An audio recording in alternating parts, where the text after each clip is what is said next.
সমস্যা হয় না, কারণ ট্রেনে হয়েছে কি আমাদের মানে জাপানে আমরা যারা থাকি আমরা জানি ট্রেন খুব নিরিবিলি একটা জায়গা, এখানে ফোনে কথা বলার নিয়ম নেই বা হইচই করার নিয়ম নেই, খুব নিরিবিলি জায়গায়, এবং লেখকদের দরকার হয় নিরিবিলি পরিবেশ, যেটা আমার বাসায় নাই।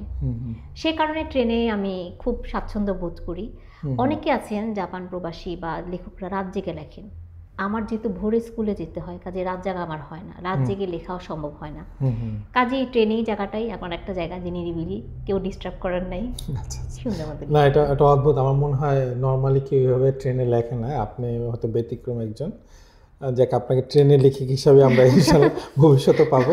তো আপনার বর্তমান নাটকগুলো নিয়ে আপনি যদি একটু বলেন, সবচেয়ে আপনার প্রিয় নাটক কোনটা, বা কোন নাটকটা মনে করেন যে আপনার জীবনের সাথে বা নিজের গল্পটা কিছুটা আছে সেখানে?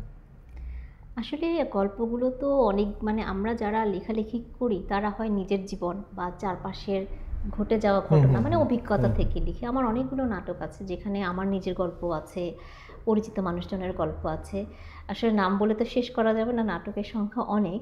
তো একটা নাটক লিখেছিলাম মাস্টার বউ, নাটকটা বেশ ভালো সাড়া পেয়েছিল। তো ওই নাটকে কিছু কিছু মানে গল্প বা কিছু অংশ ছিল আমার লাইফের সাথে বেশ মিলতো। অ্যাজ এ টিচার আমাদের সমাজে মেয়েরাও অনেক যুদ্ধ করে তার চাকরি পেশাকে ধরে রাখার ক্ষেত্রে। তো কিছু তো মিল আছে এই গল্পের মধ্যে। আরও কিছু গল্প আছে যেগুলোর মধ্যে আসলে কিছু আমার জীবনের গল্প, কিছু আমার আশেপাশের গল্পগুলোই সংমিশ্রণে তৈরি হয়েছে।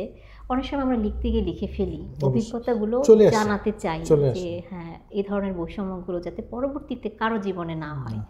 লিখি তো শুধু মনের খোরাকের জন্য না, মানুষকে কিছু মেসেজ দেওয়ার জন্য, সেজন্যই আর কি। আছে, অনেক গল্পই আছে নাটকগুলো।